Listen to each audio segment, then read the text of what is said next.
সম্মানিত অতিথিবৃন্দ, বঙ্গবন্ধু আমাদের স্বাধীনতা দিয়েছেন। তাঁর সুযোগ্য কন্যা মাননীয় প্রধানমন্ত্রী শেখ হাসিনার দূরদর্শী নেতৃত্বে আমরা জাতির পিতার স্বপ্নের উন্নত ও সমৃদ্ধ সোনার বাংলা গড়ার পথে এগিয়ে চলেছি। মাননীয় প্রধানমন্ত্রী শেখ হাসিনা তাঁর অসামান্য সাহস এবং নেতৃত্বের বহুমাত্রিকতা ও বিচক্ষণতা দিয়ে পরিণত হয়েছেন বিশ্ব নেতায়। মানবিকতা ও মুক্তির দিশারি হিসেবে তিনি আজ পরিচিত মাদার অফ হিউম্যানিটি হিসেবে। এবার আজকের অনুষ্ঠানের সভাপতি গণপ্রজাতন্ত্রী বাংলাদেশ সরকারের মাননীয় প্রধানমন্ত্রী, জাতির পিতা বঙ্গবন্ধু শেখ মুজিবুর রহমানের জন্মশতবার্ষিকী উদযাপন জাতীয় কমিটির সভাপতি বঙ্গবন্ধু কন্যা জননেত্রী শেখ হাসিনাকে সভাপতির বক্তব্য দেওয়ার জন্যে বিনীত অনুরোধ জানাই। Ladies and gentlemen, Bangabandhu gave us independence. Under the visionary leadership of Honorable Prime Minister, Bangladesh is marching ahead to fulfill the dream of Bangabandhu of a developed Sonar Bangla. Prime Minister Sheikh Hasina, through her courage, compassion, vision and wisdom, has already become a world leader and been acclaimed as the mother of humanity. It is our honor and privilege to invite today's chair, also the chair of the National Committee for the celebration of the birth centenary of Father of the Nation Bangabandhu Sheikh Mujibur Rahman, and Honorable Prime Minister of Bangladesh, Her Excellency Sheikh Hasina, to deliver her speech. Ladies and gentlemen, Honorable Prime Minister Sheikh Hasina. বিসমিল্লাহির রহমানির রহিম। শ্রীলঙ্কার মাননীয় প্রধানমন্ত্রী মাহিন্দা রাজাপাকসে, সহকর্মীবৃন্দ, কূটনৈতিকবৃন্দ, আমন্ত্রিত অতিথিবৃন্দ, সমবেত সুধী মণ্ডলী, আসসালামু আলাইকুম, শুভ অপরাহ্ন। আপনাদের সকলকে জানাই আন্তরিক শুভেচ্ছা। মুজিব চিরন্তন, এই প্রতিপাদ্য সামনে রেখে 17ই মার্চ থেকে 26শে মার্চ পর্যন্ত জাতির পিতার জন্মশতবার্ষিকী এবং স্বাধীনতার সুবর্ণ জয়ন্তী 10 দিনব্যাপী অনুষ্ঠানমালার আজ তৃতীয় দিন। আজকের অনুষ্ঠানে বন্ধুপ্রতিম শ্রীলঙ্কার মাননীয় প্রধানমন্ত্রী মাহিন্দা রাজাপাকসে আমাদের মধ্যে সম্মানিত অতিথি হিসেবে উপস্থিত হয়েছেন। আমাদের এই অনুষ্ঠানকে তিনি মহিমান্বিত করেছেন। শ্রীলঙ্কা আমাদের ঘনিষ্ঠ বন্ধু দেশ। বাংলাদেশ এবং শ্রীলঙ্কা বিভিন্ন আঞ্চলিক এবং আন্তর্জাতিক ইস্যুতে একই ধরনের মনোভাব পোষণ করে এবং আমরা পরস্পরকে সমর্থন ও সহযোগিতা দিয়ে থাকি। মাননীয় প্রধানমন্ত্রী মাহিন্দা রাজাপাকসে বাংলাদেশের একজন অকৃত্রিম বন্ধু এবং তিনি সবসময়ই বাংলাদেশের পাশে অবস্থান করেন। আমিও চেষ্টা করি সেই বন্ধুত্বের প্রতিদান দিতে।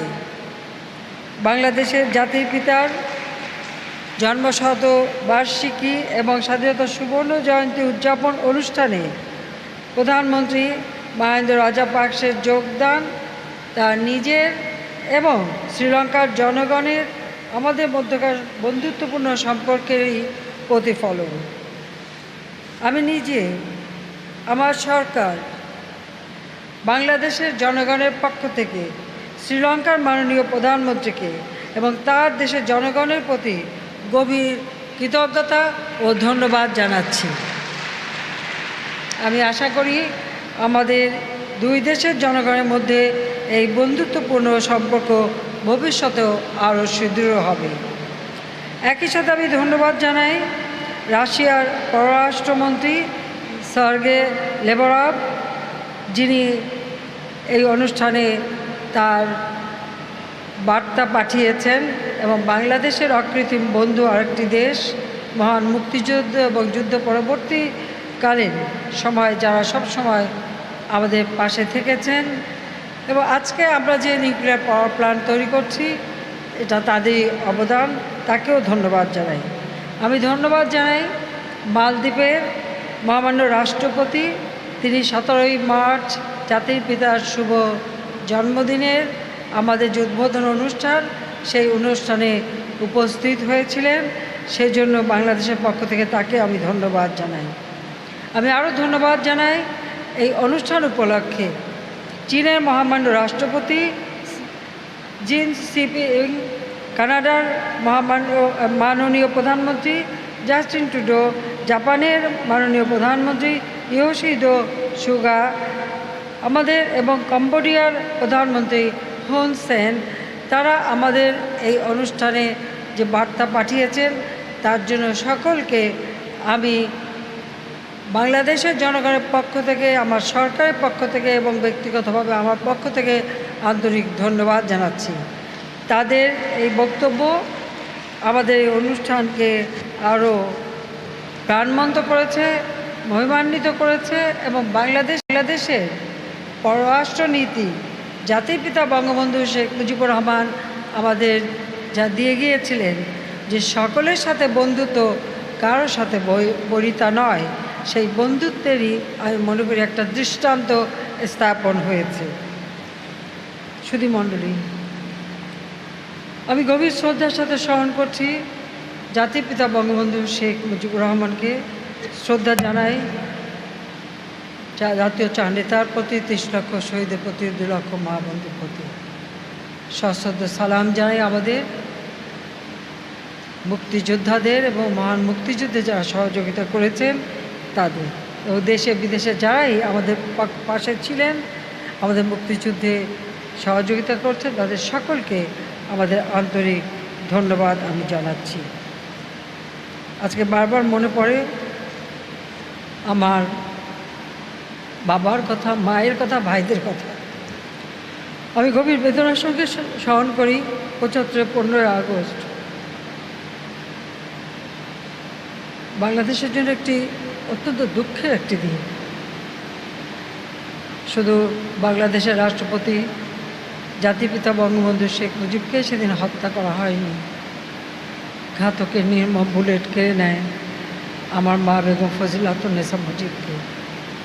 আমার ছোট ভাই মুক্তিযোদ্ধা ক্যাপ্টেন শেখ কামাল, তার নবপরিণীত বধূ সুলতানা কামালকে। আমার আরেক ছোট ভাই লেফটেন্যান্ট শেখ জামাল, মুক্তিযোদ্ধা, তার নবপরিণীতা স্ত্রী পারভিন রোজি। আমার 10 বছর ছোট্ট ভাইটি রাসেল, তাকেও নির্মমভাবে হত্যা করে এবং এভাবে আমাদের পরিবারে আমার মেজ ফুপুর বাড়ি, সেজ ফুপুর বাড়ি, ছোট ফুপুর বাড়ি আক্রমণ করে প্রতিটি পরিবারের সদস্যদের নির্মমভাবে ওই দিন হত্যা করা হয়েছিল অথবা ঘাতকের বুলেটে আহত ছিল। যারা তখন শাহাদাত বরণ করেন, আমি তাদেরকে শ্রদ্ধার সাথে স্মরণ করছি।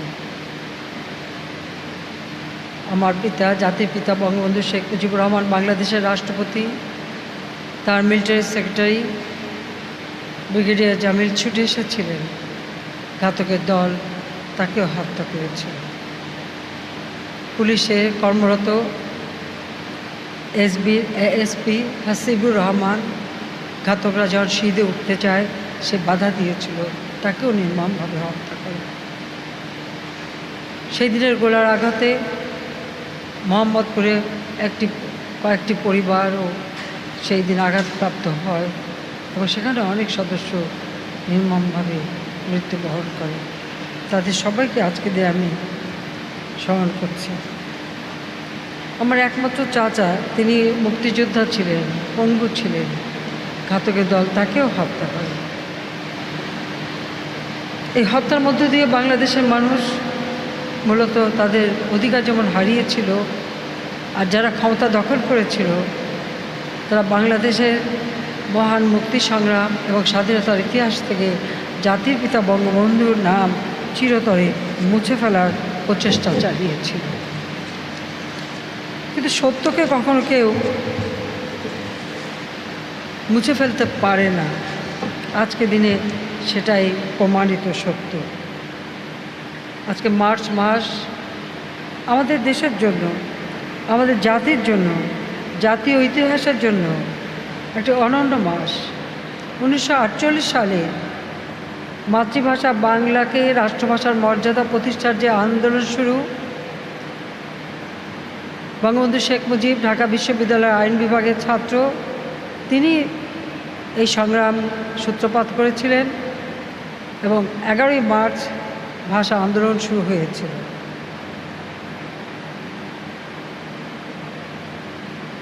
বায়ান্নতে রক্ত দিয়ে আমরা আমাদের ভাষার অধিকার পাই। 11ই মার্চ যখন এই আন্দোলন হয়, তখন কিন্তু জাতিপিতা বঙ্গবন্ধু শেখ মুজিব সহ আমাদের অনেক ছাত্র নেতাকে সেই দিন গ্রেপ্তার করা হয় এবং এরপরে 15 তারিখে তারা মুক্তি পান। কিন্তু সেই মুক্তি পাওয়ার পরপরই আন্দোলন কিন্তু থেমে যায়নি, সে আন্দোলন অব্যাহত থাকে এবং এই আন্দোলনের পথ বেয়ে আমরা এগিয়ে যাই। ঠিক একই সাথে পরপর তিনি 3বার সে সময় গ্রেপ্তার হন।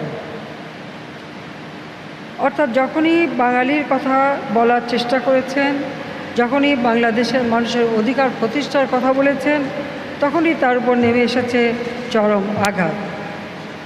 কিন্তু জাতিপিতা বঙ্গবন্ধু কখনো থেমে যাননি। তিনি এদেশের মানুষের ভাগ্য পরিবর্তনের সংগ্রাম এগিয়ে নিয়ে গেছেন।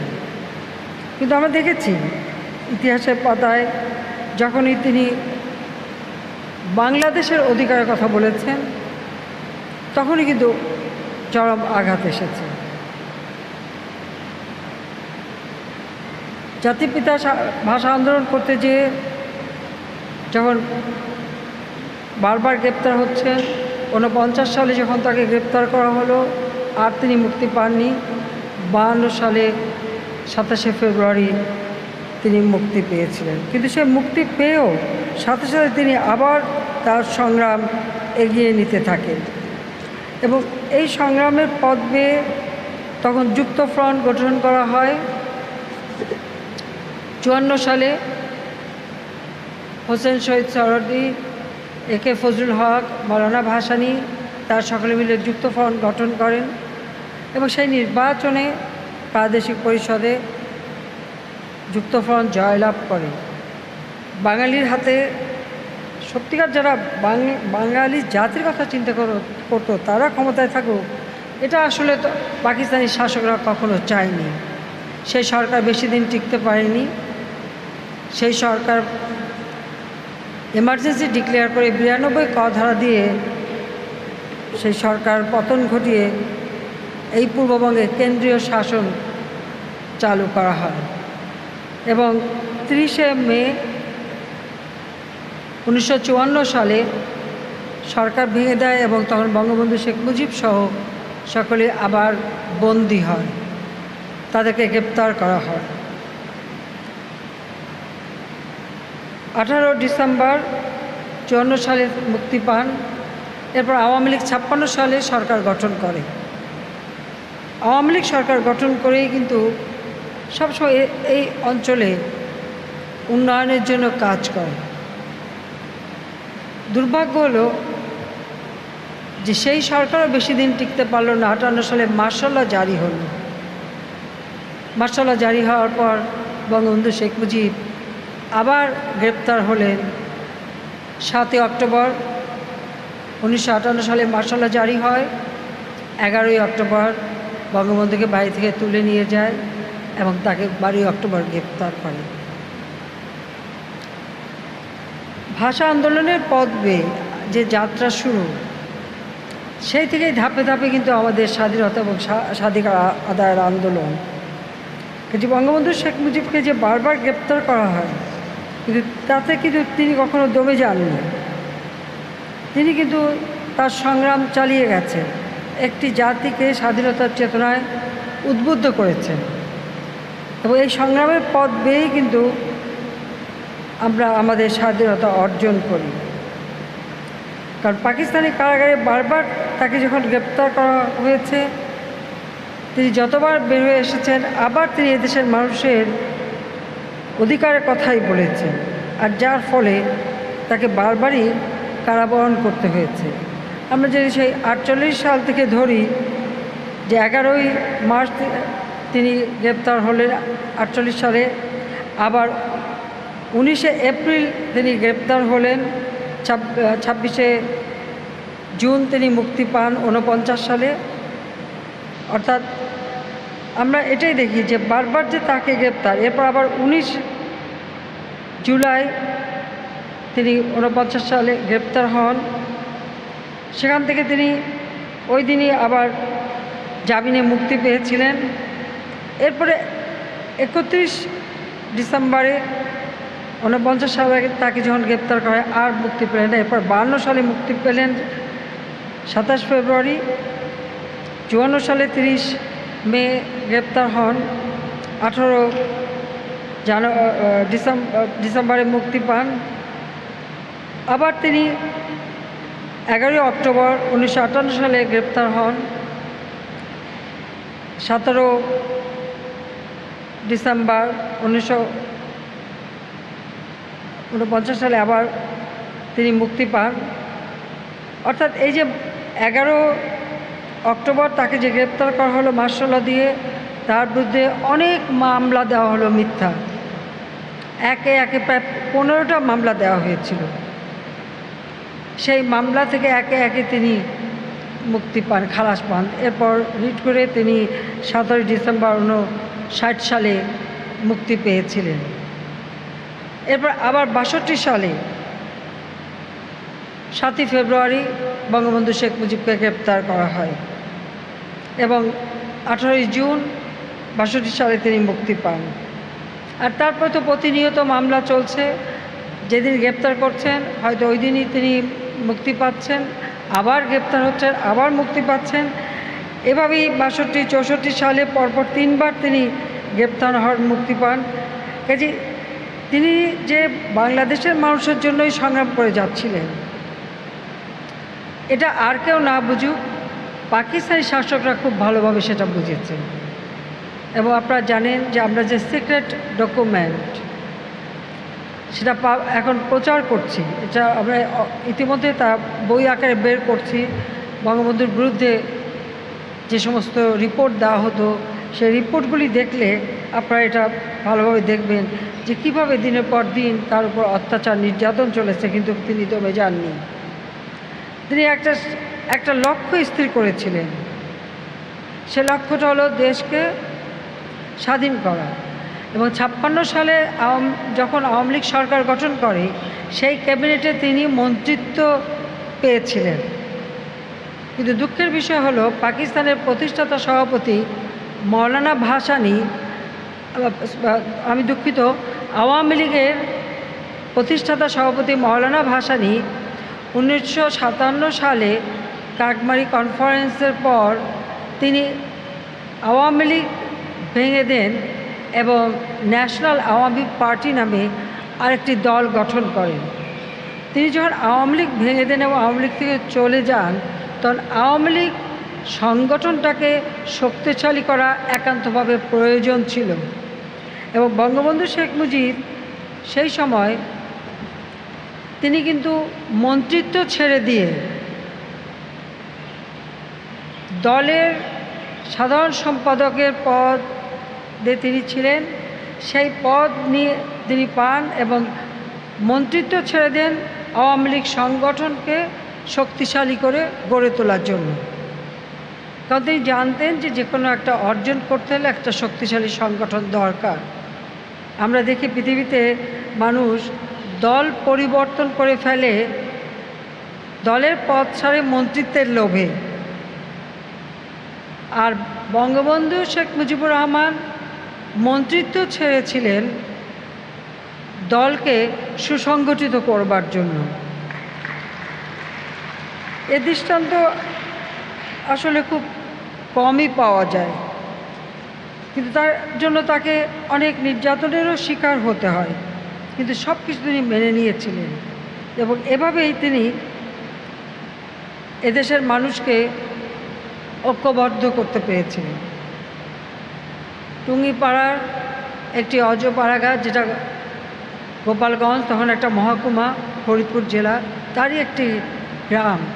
সেই গ্রামে বঙ্গবন্ধু শেখ মুজিবের জন্ম এবং তিনি সেখানে পড়াশোনা করেছেন গোপালগঞ্জে এবং এরপরে কলকাতায় পড়াশোনা করেন।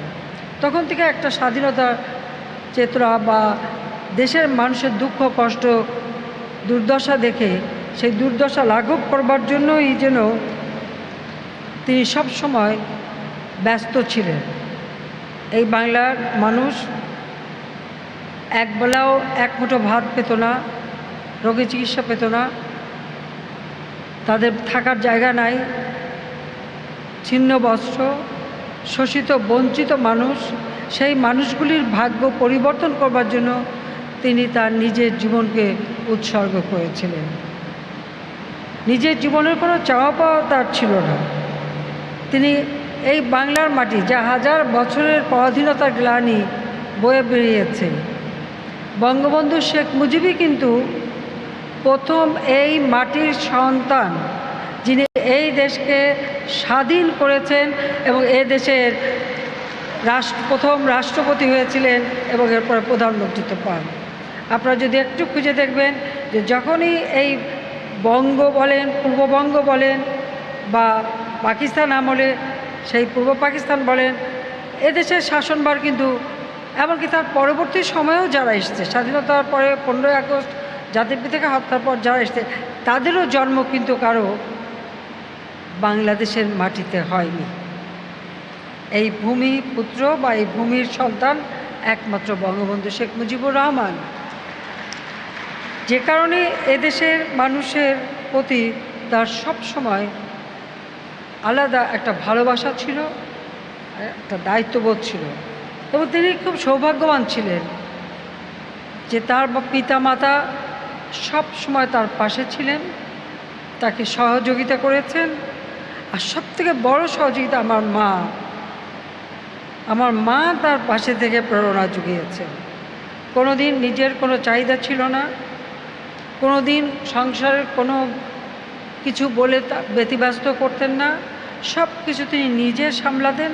যখন আমার বাবা জেলে থাকতেন, দল সংগঠন সব কিছু তিনি নিজে করতেন।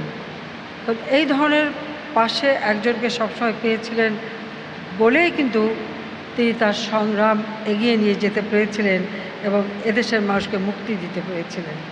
ঐতিহাসিক 7ই মার্চের ভাষণ, যে ভাষণে সেই ঐতিহাসিক বাণী, এবারের সংগ্রাম আমাদের মুক্তির সংগ্রাম, এবারের সংগ্রাম আমাদের স্বাধীনতার সংগ্রাম, এই আহ্বান দিয়েই কিন্তু তিনি বাংলাদেশের মানুষকে সকল প্রস্তুতি নেবার নির্দেশনা দিয়ে দিয়েছিলেন। আর সেই 7ই মার্চের ভাষণ দেবার পূর্বে আমার মা তাকে বলেছিলেন, কারো কথা শুনতে হবে না, তোমার মনে যে কথা থাকবে সেই কথাই তুমি বলবে, কারণ বাংলাদেশের মানুষের জন্য তুমি সংগ্রাম করেছো। কিন্তু আপনারা দেখুন, ঠিক সেই কথাই হয়েছে। আর আজকে সেই ভাষণ বিশ্ব ঐতিহ্য দলিলে স্থান পেয়েছে, যা একদিন দুর্ভাগ্য আমাদের যে বাংলাদেশের এই ভাষণ কিন্তু একসময় নিষিদ্ধ করা হয়েছিল। কিন্তু আজকে ইতিহাস থেকে কিন্তু 75 15 আগস্টের পর স্বাধীনতার ইতিহাস থেকে বঙ্গবন্ধু শেখ মুজিবের নামটা মুছে ফেলা হয়েছিল, ভাষা আন্দোলনের ইতিহাস থেকে মুছে ফেলা হয়েছিল। 75-এর পরে একের পর এক মিলিটারি ডিক্টেটর অথবা তাদের দোসরা যে ক্ষমতা এসেছে, স্বাধীনতা বিরোধীরা ক্ষমতা এসেছে, জাতির পিতা বঙ্গবন্ধু শেখ মুজিবকে যারা হত্যা করেছে, তারা যারা ক্ষমতা এসেছে, তাদের একটাই ভয় ভীতি, ওই একটি নাম নিয়ে। কাজেই তারা 21টা বছর সবই নিষিদ্ধ করে রেখেছিল। কিন্তু যে সংগঠন জাতির পিতা গড়ে তুলেছিলেন, এই সংগঠন আওয়ামী লীগ কিন্তু সেই আদর্শ নিয়েই চলেছে এবং সংগ্রামের পথ বেয়ে আমরা কিন্তু বাংলাদেশে 21 বছর পর সরকার গঠন করে এদেশের মানুষের সেবা করার সুযোগ পেয়েছি। যে বাংলাদেশ একসময় বিশ্বের কাছে বলতে গেলে হাত পেতে চলতো, স্বাধীনতার পর জাতির পিতা যে বাংলাদেশকে যুদ্ধবিধ্বস্ত দেশ গড়ে তুলে বাংলাদেশকে যেখানে স্বল্পোন্নত দেশে রেখে গিয়েছিলেন এবং অনেক স্বপ্ন ছিল বাংলাদেশকে নিয়ে যে ক্ষুধামুক্ত, দারিদ্র্যমুক্ত, উন্নত সমৃদ্ধ বাংলাদেশ তিনি গড়বেন, কিন্তু সে স্বপ্ন তো অধুরা ছিল। 15ই আগস্ট তাকে হত্যা করে সেই স্বপ্ন আর বাস্তবায়ন করতে দেয়নি। বাংলাদেশের মানুষের প্রতি আমার কৃতজ্ঞতা জানাই এবং আমার সংগঠন বা মুজিব আদর্শের যারা, তাদের সবাইকে আমার কৃতজ্ঞতা জানাই এই জন্য যে সকলের সমর্থন নিয়ে আমরা সরকার গঠন করে আজকের বাংলাদেশ উন্নয়নশীল দেশ হিসেবে আমরা উন্নীত হতে পেরেছি।